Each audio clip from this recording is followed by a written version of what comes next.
1931 के बाद जाति आधारित जनगणना नहीं हुई है। केवल अनुसूचित जाति और जनजाति की जनगणना ही जाति आधारित थी। ओबीसी की जनगणना जाति आधारित नहीं थी। तो इसीलिए 1931 की जनगणना को आधार मानते हुए ओबीसी की जनसंख्या कुल जनसंख्या में 52% होने का अनुमान मंडल आयोग ने लगाया है। SC/ST को छोड़कर 52% ओबीसी की जनसंख्या हो सकती है, ऐसा अनुमान लगाया गया है। और फिर मंडल आयोग ने अपने रिपोर्ट के अध्याय 13 में आरक्षण की बात कही है। उन्होंने कहा है कि सर्वोच्च न्यायालय ने कुछ निर्णय दिए हैं, उसमें बालाजी का निर्णय प्रमुख है और बालाजी के निर्णय में यह कहा गया है कि आरक्षण 50% से अधिक नहीं हो सकता और इसीलिए ओबीसी की जनसंख्या 52% अनुमानित करने के बाद भी मंडल आयोग द्वारा ओबीसीयों के लिए 27% आरक्षण की सिफारिश की गई है। ओबीसीयों के लिए 27% आरक्षण की सिफारिश की गई है। यह मंडल आयोग की सिफारिश है। मैं संक्षेप में दोहराना चाहता हूँ। मंडल आयोग ने किसी जाति को पिछड़ा वर्ग नहीं कहा है, जाति समुदाय को पिछड़ा वर्ग नहीं कहा है। पिछड़े वर्ग के लिए उन्होंने 11 मानक निश्चित किए हैं। 11 मानकों के 22 पॉइंट निश्चित किए हैं और 22 पॉइंट में से जिस जाति या वर्ग को 12 पॉइंट 11 या 11 से अधिक पॉइंट मिलेंगे उनको कहा है। जाति और वर्ग में मंडल आयोग भेद करता है। कोई जाति पिछड़े वर्ग में आ सकती है, परंतु जाति के आधार पर कोई भी जात केवल पिछड़े वर्ग में नहीं आ जाती। ये 11 पॉइंट जिस जाति को भी प्राप्त होंगे वह पिछड़े वर्ग में भी। There is a difference between caste and class. Caste class हो सकती है परंतु क्लास कास्ट नहीं हो सकती। उसके लिए मंडल आयोग ने अलग मानक निर्धारित किए हैं और उसका विचार किया जाना चाहिए। 52% जनसंख्या है, ऐसा 1931 की जनगणना के आधार पर मंडल आयोग कहता है और उनके लिए सर्वोच्च न्यायालय ने निर्धारित आरक्षण की सीमा को मान्य करते हुए 27% के आरक्षण को ओबीसी के लिए निश्चित किया है, क्योंकि अनुसूचित जाति जनजाति के लिए पहले ही 22.5% आरक्षण दिया गया है। इसीलिए केवल 27.5% आरक्षण बचता है और उसमें से 27% आरक्षण ओबीसी को देने की सिफारिश मंडल आयोग ने की है। इस सिफारिश को, इस मंडल आयोग के रिपोर्ट को लागू करने का प्रयास सर्वप्रथम कांग्रेस के राज में किया गया। वीपी सिंह द्वारा बाद में किया गया। कांग्रेस के राज में किया गया। 13 अगस्त 1990 को 13 अगस्त 1990 को कांग्रेस की सरकार थी। पीसी सेठी, राजीव गांधी की सरकार थी शायद। पीसी सेठी उस समय के गृह मंत्री थे और उस गृह मंत्री ने 13 अगस्त 1990 को शासन का एक आदेश निकाला और शासन का एक आदेश निकालकर उन्होंने ओबीसी को, उस समय उस आदेश में SEBC ऐसा शब्द प्रयोग है। SEBC मतलब socially educationally backward class, socially educationally backward class. और इसीलिए सामाजिक शैक्षिक दृष्टि से पिछड़े वर्ग के लिए उन्होंने 27% आरक्षण, 16(4) के अनुच्छेद के अनुसार 27% आरक्षण, शासक की सेवाओं में 27% आरक्षण का प्रावधान किया। बाद में उन्होंने कहा कि इस वर्ग में से यदि कोई ओपन कंपटीशन में आता है मेरिट के आधार पर, तो उसको आरक्षण के कैटेगरी में नहीं रखा जाएगा और इस प्रकार से उन्होंने आरक्षण की प्रावधान रखा है। परंतु यह प्रावधान रखते समय यह दो ही प्रावधान रखे हैं। एक, तो 27% आरक्षण, और दूसरा उन्होंने रखा ओपन कैटेगरी में आने वाले को आरक्षित कैटेगरी में नहीं रखा जाएगा। और फिर यह प्रावधान करने के बाद, मंडल आयोग लागू करने के बाद देश में बहुत बड़ा आंदोलन खड़ा हो गया। देश में बहुत बड़ा आंदोलन खड़ा हो गया और कुछ लोगों ने आत्मदहन भी किया। कुछ लोग सर्वोच्च न्यायालय में भी पहुंच गए और सर्वोच्च न्यायालय में पहुंचने के बाद में इस कांग्रेस सरकार के इस निर्णय को सर्वोच्च न्यायालय ने स्थगिति दे दी। सर्वोच्च न्यायालय ने इस आदेश को स्थगित कर दिया। इसके बाद में और फिर कुछ परिस्थितियां ऐसे निर्माण हुई कि कांग्रेस का शासन समाप्त हो गया और वीपी सिंह के नेतृत्व में सरकार स्थापित हुई। प्राइम मिनिस्टर वीपी सिंह बने और प्राइम मिनिस्टर वीपी सिंह के शासनकाल में 25 सितंबर 1991 को सरकार बदलने के बाद में संशोधित शासनादेश आया। पहला शासनादेश 13 अगस्त 1990 का था, जिसको स्टे मिला। 25 सितंबर 1991 को संशोधित शासन आदेश आया। इस शासन आदेश के समर्थन में बातचीत करते हुए वीपी सिंह जी कहते हैं, संसद में बोलते हैं, सरकारी कर्मचारियों की कुल संख्या जनसंख्या के अनुपात में 1 या 1.5% है। सरकारी कर्मचारियों की संख्या कितनी है? कुल जनसंख्या की 1 या 1.5% है। इसमें से कुछ प्रतिशत आरक्षण, 1% से कुछ प्रतिशत आरक्षण हम ओबीसी को दे रहे हैं। इससे ओबीसी की गरीबी दूर होने वाली नहीं है, इनकी गरीबी दूर होने वाली नहीं है और इसके लिए हम इनको आरक्षण भी दे नहीं रही है। हम इनको आरक्षण इसलिए दे रहे हैं कि शासन प्रशासन में इनकी भागीदारी, इनका प्रतिनिधित्व सुनिश्चित हो, इसलिए हम इनको आरक्षण देते हैं। आज तक इनको शासन प्रशासन में किसी प्रकार का स्थान नहीं मिला, निर्णय प्रकार में किसी प्रकार का स्थान नहीं मिला और मेरिट के आधार पर इस आरक्षण का विरोध करने वालों से मैं पूछना चाहता हूं कि 52% लोगों को जो व्यवस्था निर्णय प्रक्रिया में स्थान नहीं देती, जो व्यवस्था शासन प्रशासन में प्रतिनिधित्व नहीं देती, उस व्यवस्था का मेरिट क्या है? मैं उस व्यवस्था के मेरिट को चैलेंज करना चाहता हूं और फिर हम खुले मन से, खुली आंखों से, जानबूझकर ओबीसीयों को आरक्षण देकर व्यवस्था में परिवर्तन लाना चाहते हैं।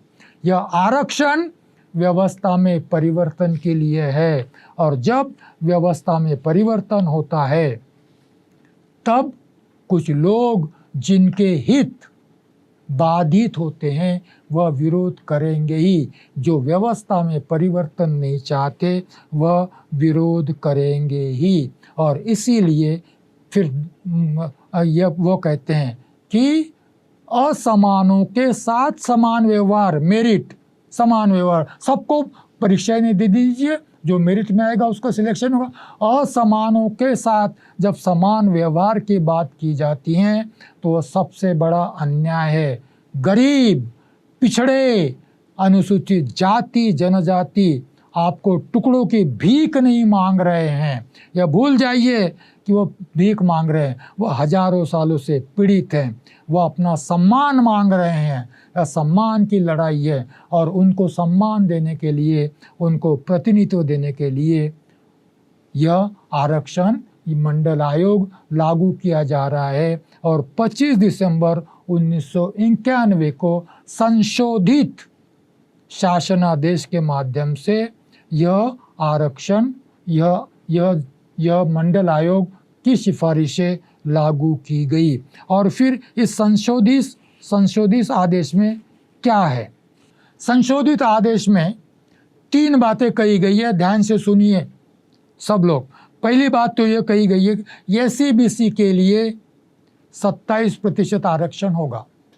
SEBC socially educationally backward class 27% आरक्षण होगा।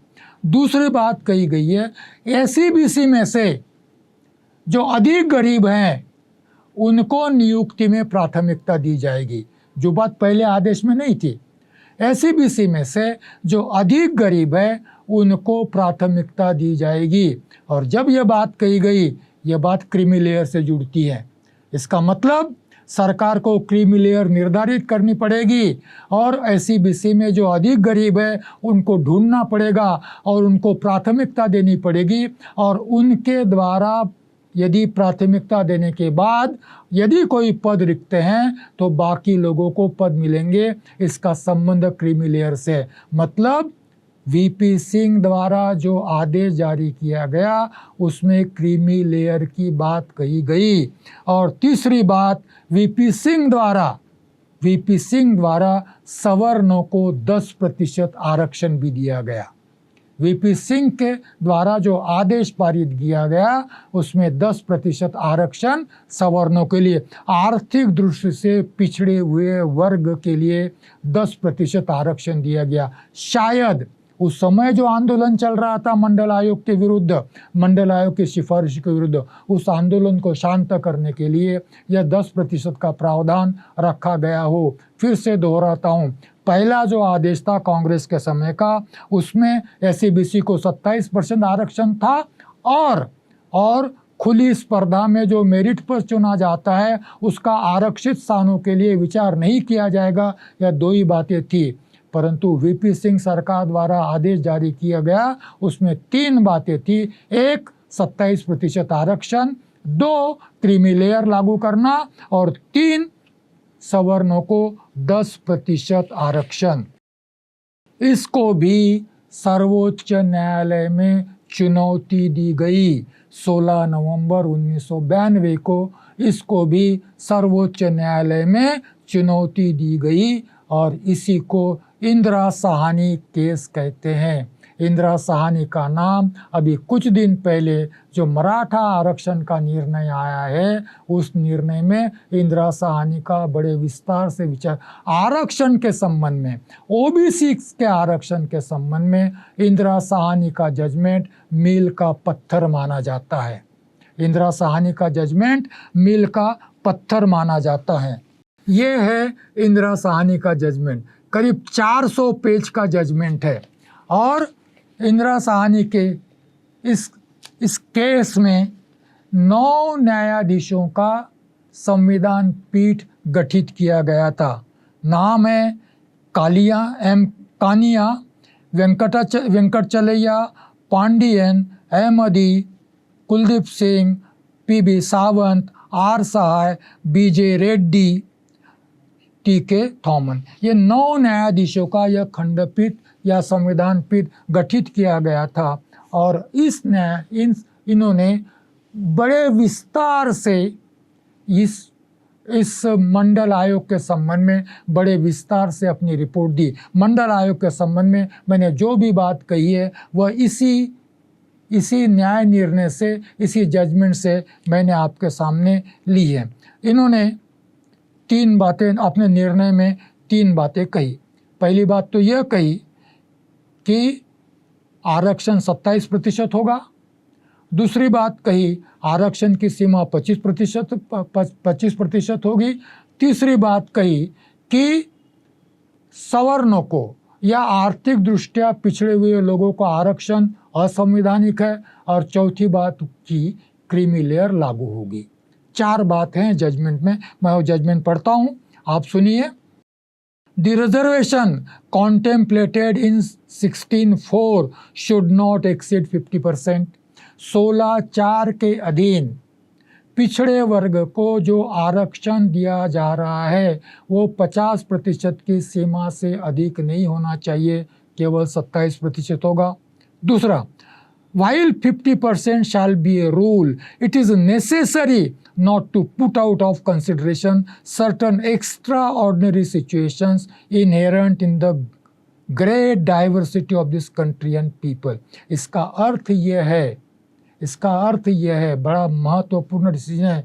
मराठा आरक्षण के संबंध में इसी प्रावधान का बड़ा विचार किया गया कि बड़े ही अपवादात्मक असाधारण परिस्थिति में किसी विशेष केस में 50% से ऊपर आरक्षण दिया जा सकता है। सर्वोच्च न्यायालय क्या कहता है कि अपवादात्मक परिस्थिति में, बड़ी ही असाधारण परिस्थिति हो तो किसी विशेष प्रकरण में, स्पेशल केस, आरक्षण की सीमा 50% से अधिक हो सकती है। 50% से अधिक आरक्षण दिया जा सकता है। मराठा आरक्षण के संबंध में यही कहा गया है कि यह आरक्षण असाधारण परिस्थिति में दिया गया है, परंतु सर्वोच्च न्यायालय ने कहा है कि असाधारण परिस्थिति में दिया गया है, यह शासन प्रस्तापित नहीं कर पाई है और इसीलिए असाधारण परिस्थिति में यदि आरक्षण दिया जाता है तो वह भी आरक्षण न्यायालय में चैलेंज किया जा सकता है। प्रूव करना पड़ेगा कि परिस्थिति असाधारण है। रूल है 50%, किसी विशिष्ट प्रकरण में असाधारण परिस्थिति में आरक्षण की सीमा बढ़ाई जा सकती है। आगे कहा गया है कि भाई ठीक है, आरक्षण का रूल है, परंतु कुछ विशिष्ट सर्विसेज में आरक्षण लागू नहीं किया जाएगा। आज भी सेना में आरक्षण का प्रावधान नहीं है। हाईली टेक्निकल जॉब्स जो है उसमें आरक्षण का प्रावधान नहीं है। न्यायाधीशों में, हाई कोर्ट सुप्रीम कोर्ट के न्यायाधीशों में आरक्षण का प्रावधान नहीं है। तो इसको यह judgement, creamy layer can and must be executed, creamy layer can and must be executed. और आगे कहा गया है the reservation of 10% of the post in favor of economically backward class sections of the people is constitutionally invalid and is accordingly struck down।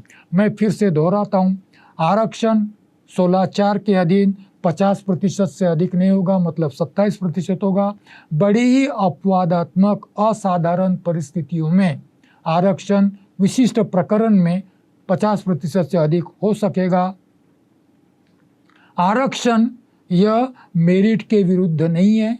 आरक्षण यह, while the rule of reservation cannot be called anti-meritorian, यह merit के विरोधी नहीं कहा जा सकता, परंतु कुछ सेवाएं ऐसी हैं जिनमें हम आरक्षण लागू करने की एडवाइस नहीं देते। एडवाइस नहीं देते। Creamy layer can and must B implemented and 10% आरक्षण is constitutionally invalid and accordingly struck down. Even under the Article 1, reservation cannot be made on the basis of economic criteria। 16(4) के अधीन तो economic आधार पर आर्थिक आरक्षण नहीं दिया जा सकता, परंतु 16(1) के अधीन भी आर्थिक आधार पर आरक्षण नहीं दिया जा सकता।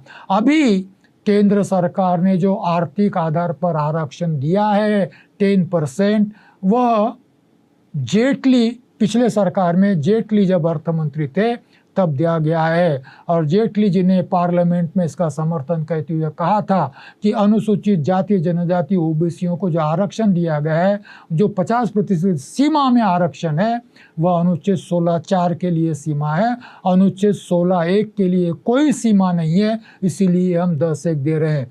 परंतु और यह आरक्षण 10% आरक्षण आज भी सर्वोच्च न्यायालय में इसका केस पेंडिंग है, और सर्वोच्च न्यायालय जब भी देखेगा तब इंदिरा साहनी का जजमेंट दिखाया जाएगा जिसमें कहा गया है कि 10% आरक्षण कॉन्स्टिट्यूशनली इनवैलिड है, नहीं दिया जा सकता। मराठा आरक्षण पर मैं इसमें बात नहीं करूंगा, क्योंकि मराठा आरक्षण के निर्णय में स्पष्टतया ये कहा गया है कि इंदिरा साहनी के जजमेंट का पुनर्विचार करने की आवश्यकता नहीं। इंदिरा साहनी का जजमेंट जैसा का वैसा मराठा आरक्षण के निर्णय के लिए स्थापित संविधान पीठ स्वीकार करता है, इसलिए मराठा आरक्षण के संबंध में अलग से बात करने की जरूरत नहीं। इस परिप्रेक्ष्य में 2021 की जनगणना का विचार हम लोग संक्षेप में करेंगे। ओबीसी मांगते हैं कि जनगणना जाति आधारित होनी चाहिए। जाति आधारित जनगणना की मांग करते हैं और उनकी मान्यता यह है कि जाति आधारित जनगणना कर 2021 की जनगणना के आधार पर ओबीसियों की कुल जनसंख्या कितनी है इसका निर्धारण किया जाना चाहिए। कुल जनसंख्या में ओबीसी की जनसंख्या कितनी है इसका निर्धारण करना चाहिए। यदि इस आधार पर, तो इसमें दो प्रश्न हैं। पहला प्रश्न तो ये है कि यदि ओबीसी की जनगणना करना मतलब किन की जनगणना करना, क्योंकि मंडल आयोग ने ओबीसी के लिए 11 मानक निर्धारित किए हैं, 22 पॉइंट निर्धारित किए हैं और उसके बाद भी धर्मांतरित, अस्पृश्य और व्यवसाय के आधार पर कुछ जातियां अन्य धर्मों की जातियों को भी बैकवर्ड माना है। यदि मंडल आयोग की बात करें तो फिर प्रश्न ये खड़ा होगा कि ओबीसियों की जनगणना करते समय मंडल आयोग द्वारा निर्धारित निकषों के आधार पर, क्राइटेरियाज के आधार पर, मानकों के आधार पर ओबीसी की जनगणना की जानी चाहिए या जाति के आधार पर ओबीसी की जनगणना की जानी चाहिए। क्योंकि मंडल आयोग कहता है कि जातीय एक्सक्लूसिव क्राइटेरिया ओबीसी के निर्धारण के लिए लागू नहीं होती। इंदिरा साहनी का जजमेंट कहता है कि जातीय एक्सक्लूसिव क्राइटेरिया ओबीसी के निर्धारण के लिए नहीं होती। ओबीसी वर्ग है और वर्ग का निर्धारण करने के लिए जात एक क्राइटेरिया हो सकती है, परंतु अन्य मंडल आयोग द्वारा निर्धारित अन्य निकषों का, अन्य मानकों का भी विचार करना चाहिए। ओबीसी को इस बारे में सोचना पड़ेगा। यदि ओबीसी अपनी संख्या के निर्धारण के आधार पर अनुपातिक आरक्षण की बात करते हैं, 50% से आरक्षण की बात करते हैं, तो मुझे ऐसा लगता है कि अब तक मैंने जो बात कही है उसको संक्षेप में दोहराना जरूरी है। डॉक्टर अंबेडकर संविधान सभा में जब ओबीसियों के लिए अनुच्छेद 16(4) में, 15(4) में आरक्षण की बात करते हैं तो वह अनुपातिक प्रतिनिधित्व की बात नहीं करते, वह एडिक्वेट रिप्रेजेंटेशन की बात करते हैं। 16(4) में भी एडिक्वेट रिप्रेजेंटेशन की बात कही गई है। 15(4) भी एडिक्वेट रिप्रेजेंटेशन की बात करता है। और इसीलिए यदि जनसंख्या के निर्धारण के बाद अनुपातिक प्रतिनिधित्व की बात करती हैं तो संविधान में कितने प्रकार के संशोधन करने पड़ेंगे ये मालूम नहीं। दूसरी बात यह, अनुच्छेद 16(4) में जब एडिक्वेट रिप्रेजेंटेशन की बात की गई है तो अनुच्छेद 16(1) का विचार किया गया है। 16(1) कायम रहना चाहिए, इक्वेलिटी ऑफ अपॉर्चुनिटी, क्योंकि आरक्षण जो है वह आरक्षण समानता का सिद्धांत प्रस्तापित करने के लिए है और 16(1) को यदि जिंदा रखना है तो जैसा डॉक्टर अंबेडकर ने कहा, आरक्षण की सीमा 50% से अधिक नहीं होनी चाहिए। इस आधार पर भी अनुपातिक प्रतिनिधित्व की बात नहीं कर। सर्वोच्च न्यायालय 50% के आरक्षण की सीमा निर्धारित करता है।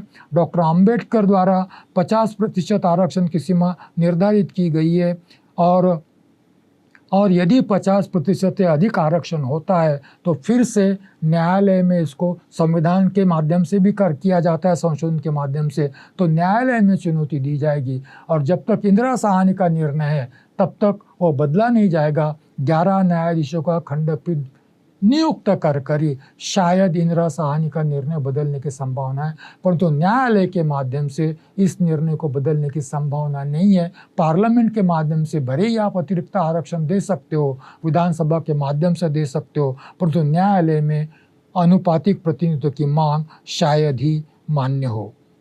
तमिलनाडु में अतिरिक्त आरक्षण की बात कही गई है।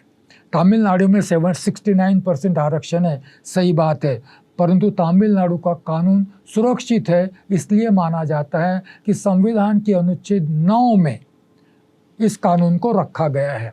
और संविधान यह मानता है कि अनुसूची 9 में यदि कोई कानून रखा जाता है तो उसमें न्यायालय हस्तक्षेप नहीं करेगा। परंतु आरक्षण के संबंध में जो भी कानून बनते हैं वह भले ही संविधान के सूची 9 में रखे गए हो, न्यायालय को उसमें हस्तक्षेप का अधिकार है, ऐसा सर्वोच्च न्यायालय ने घोषित किया है। बहुत बार मांग की जाती है कि तमिलनाडु का आरक्षण है, तमिलनाडु के आरक्षण का प्रकरण भी सर्वोच्च न्यायालय में पड़ा हुआ है, अभी अनिर्णित है, परंतु अनुसूची 9 में रखने के बाद भी वह आरक्षण प्रलंबित होगा, सर्वोच्च न्यायालय के विचाराधीन होगा। केंद्र सरकार ने सवर्णों को जो 10% आरक्षण दिया है वह भी अभी तक सर्वोच्च न्यायालय के विचाराधीन है। महत्व का मुद्दा यह है कि यदि आरक्षण 50% से अधिक हो जाता है, 16(1) के अवसर की समाप्ति का सिद्धांत हो जाता है, तो आरक्षण दिया जा रहा है इक्वल सोशल स्टेटस के लिए, इक्वालिटी ऑफ सोशल इक्वालिटी के लिए, इक्वालिटी ऑफ अपॉर्चुनिटी के लिए। इसका अर्थ डॉक्टर आम्बेडकर की दृष्टि से यह है कि समाज में ब्राह्मण नहीं रहना चाहिए, इस समाज में अस्पृश्य नहीं रहना चाहिए, भंगी नहीं रहना चाहिए, अनुसूचित जाति नहीं रहना चाहिए, ओबीसी भी नहीं रहना चाहिए। इसलिए 16(1) यह कहता है इक्वालिटी ऑफ अपॉर्चुनिटी कब होगी? जब सामाजिक समानता प्रस्थापित होगी। सामाजिक समानता कब प्रस्थापित होगी? जब जाति व्यवस्था नष्ट होगी, और जाति व्यवस्था नष्ट होने के बाद किसी को भी आरक्षण की जरूरत नहीं होगी। ऐसा समाज निर्माण करना है तो अनुच्छेद 16(1) संविधान में जिंदा रहना चाहिए, और अनुच्छेद 16(1) संविधान में जिंदा रखना है तो अनुच्छेद 16(4) के अधीन दिया जाने वाला आरक्षण कभी भी 50% से अधिक नहीं होना चाहिए। फिर भी ओबीसीज की जनगणना जाति के आधार पर की जानी चाहिए, इसका मैं समर्थन करता हूँ, क्योंकि जाति आधार पर जनगणना करने के पश्चात यदि आरक्षण की सीमा 50% नहीं लांघी जा सकती, फिर भी यदि उनकी जनसंख्या का सही आकलन किया जाता है, उनकी जनसंख्या निर्धारित की जाती है, तो वह अफर्मेटिव एक्शन के लिए आधार बन जाएगा। आरक्षण को बाजू रखकर भी शासन से अफर्मेटिव एक्शन की बात की जाती है।